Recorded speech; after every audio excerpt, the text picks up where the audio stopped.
दोस्तों बहुत बार पूछा जाने वाला सवाल कि क्या सिर्फ और सिर्फ विक्टिम की गवाही से किसी को सजा हो सकती है। ये सजा होना विक्टिम की गवाही पर निर्भर करता है कि गवाही उसने किस तरह से दी है और वो जो गवाही थी वो कितनी ज्यादा ट्रस्टवर्दी थी, कितनी बिलीवेबल थी, कितनी टेनेबल थी, कितनी ट्रस्टवर्दी थी या कितनी रिलायबल थी। ये सब चीजें देखनी पड़ती है एक गवाही के अंदर। अब जरूरी नहीं कि ये मामला पॉक्सो का ही हो, जरूरी नहीं कि मामला सिर्फ और सिर्फ रेप का हो, ये मामला मर्डर का भी हो सकता है, ये मामला अटेम्प्ट टू मर्डर का भी हो सकता है। डिपेंड करता है जिस इंसान के साथ वो अपराध हुआ वो गवाही किस तरह से दे रहा है और जो कंप्लेंट हुई है उसे कितनी तरह से वो कोरेबोरेट कर पा रहा है, मतलब कितनी तरह से वो अपनी बात को सच प्रूव कर पा रहा है कोर्ट में। तो सिर्फ किसी की गवाही के आधार पर, किसी ने गवाही दी कोर्ट में, उसके आधार पर बाकी एविडेंसेस का अभाव है तो भी सजा सुनाई जा सकती है, ऐसा ही कहना है हाई कोर्ट का और कुछ ऑर्डर्स में सुप्रीम कोर्ट का भी। तो डिपेंड करता है केस टू केस। आज इसी मुद्दे पर हम बात करेंगे। ज्यादा कुछ जानने के लिए दोस्तों बने रहिए हमारे इस वीडियो के साथ। नमस्कार दोस्तों, फिर एक बार स्वागत करता हूं आप सभी का अपने इस यूट्यूब चैनल पर जिसका नाम है फाइट फॉर ट्रू। मेरा नाम है वीरेंद्र वर्मा। दोस्तों आप में से कोई भी नए वकील साहब है, कोई भी लॉ स्टूडेंट है, कोई भी अभी कानून की जानकारी ले रहा है या फिर आपके ऊपर कोई केस हुआ है, वीडियो बहुत काम का है। वीडियो को पूरा देखें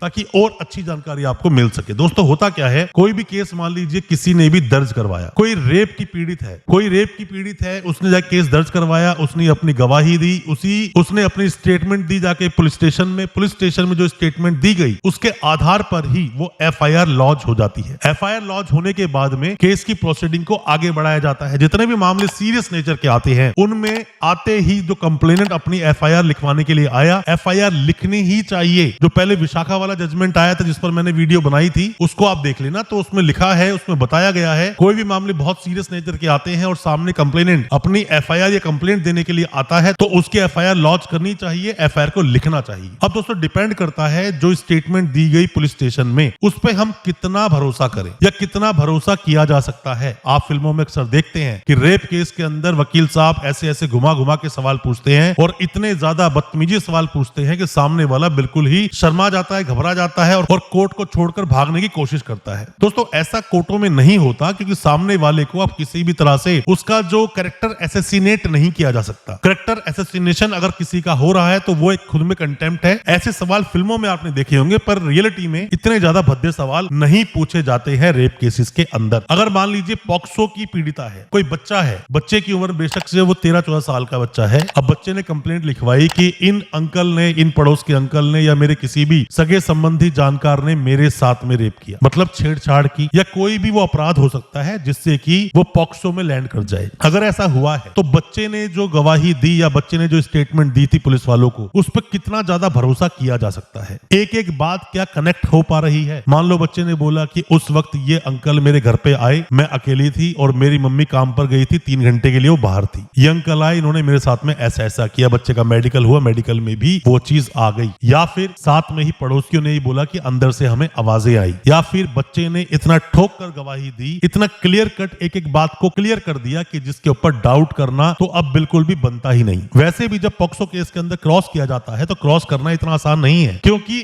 स्क्रीन के उस पार, मतलब बड़ा सा टीवी लगा होता है, उसके उस पार वहां लड़की बैठी है, जो बच्चा है वो, यहाँ आपके वकील साहब बैठे हैं और यहीं पर आपका एक्यूज भी बैठा है। अब उस टीवी के माध्यम से कैसे कैसे आप सवाल पूछ पाओगे और कितने सवाल पूछ पाओगे ये भी एक सोचने का विषय है और पॉक्सो एक्ट आपको परमिशन ही नहीं देता है कोई भी ऐसा वल्गर सवाल आप पूछ भी पाओ बच्चे से। और अगर बच्चे ने अपनी जो गवाही दी वो पूरी तरह से बिलीवेबल दे दी कि भरोसा कर सकते हैं, ट्रस्टवर्दी दे दी या रिलायबल दे दी कि भाई हाँ इस पर भरोसा किया जा सकता है और ये बच्ची सच बोल रही है, चीजें एक दूसरी चीजों से कनेक्ट हो रही है, तो ये बहुत है किसी को सजा सुनाने के लिए। ये मैं नहीं कहता, कई बार हाई कोर्ट्स ने ये बात बोली, सुप्रीम कोर्ट ने भी ये बात बोली कि सामने वाले की गवाही पर भरोसा किया जा सकता है अगर वो ट्रस्टवर्दी हो, अगर वो रिलायबल हो। तो दोस्तों सिर्फ और सिर्फ आप सोचो कभी केस लड़ते हुए अपना कि भाई मेरे खिलाफ तो सिर्फ और सिर्फ गवाही है, गवाही के आधार पर थोड़ी चीज सजा होती है। दोस्तों ऐसा नहीं होता, सजा आपको हो सकती है। मान लीजिए किसी भी इंसान का अटेम्प्ट टू मर्डर का मामला है तो अटेम्प्ट टू मर्डर के मामले में जिस इंसान को चोट लगी वो तो सामने ही खड़ा है गवाही देने के लिए, क्योंकि जैसा मैं हमेशा आपको बोलता हूं कि मर्डर केस तो फिर भी थोड़ा इजी हो जाता है किसी भी वकील साहब के लड़ने के लिए, क्योंकि जो कंप्लेनेंट है वो सामने नहीं है, उसकी डेथ हो चुकी है, मृत्यु हो चुकी है और लोग गवाह बनेंगे बात अलग है, सर्कमस्टांसेस ऐसे बनेंगे बात अलग है, बाद में बरी भी इंसान हो सकता है। बट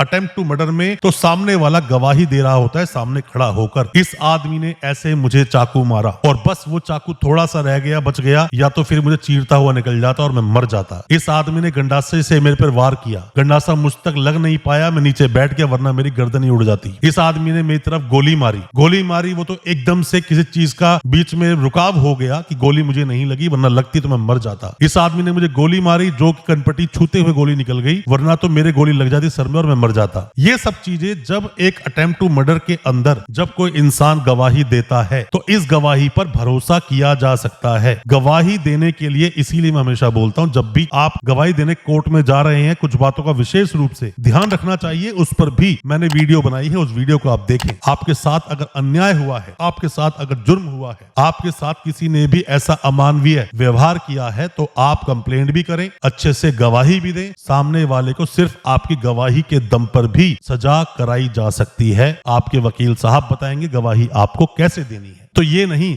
एक्यूज ये सोचे कि इसके पास गवाही के अलावा है ही क्या, गवाही को भी सोचना पड़ता है। मैंने पॉक्सो केस में कई बार मैंने ऐसा देखा, जब हम अपील लगाते हैं हाई कोर्ट में या हाई कोर्ट डिसमिस होने का सुप्रीम कोर्ट जब हम केस को लेकर जाते हैं, तो मैंने कई बार देखा है कि नीचे जब ट्रायल चल रहा था तो ट्रायल पर ध्यान ही नहीं दिया गया। अगर ट्रायल पर ही वो ध्यान दे लेते तो मेरा मानना है केस आगे तक पहुंचता ही नहीं, सजा होती नहीं। बच्चा गवाही देता है, कई बार ऐसा होता है कि बच्चों को बहलाया फुसलाया जाता है पेरेंट्स के द्वारा, और बच्चा झूठी गवाही दे रहा होता है और झूठी गवाही को आप पकड़ नहीं पाते हो, जिसकी वजह से सजा हो जाती है। तो दोस्तों, अपने केस के बारे में कोई भी डिस्कशन आप चाहते हैं, कुछ भी पूछना चाहते हैं, दिए गए नंबर पे व्हाट्सएप करें या फिर ऑनलाइन कंसल्टेंसी आप ले लें। हम आपको आपके केस को देखकर जरूर आपको एडवाइस कर देंगे। हो सकता है हमारे किसी एडवाइस से आप अपने केस से बाहर निकल सके। अच्छा लगा हो आज का वीडियो, चैनल को सब्सक्राइब करना बिल्कुल ना भूलें, साथ में लगा बेल आइकन जरूर दबा दें ताकि इसी तरह की लीगल अवेयरनेस की वीडियोस दोस्तों आप तक पहुंच सके सबसे पहले। बहुत बहुत शुक्रिया दोस्तों, धन्यवाद हमारी इस वीडियो के साथ बने रहने के लिए।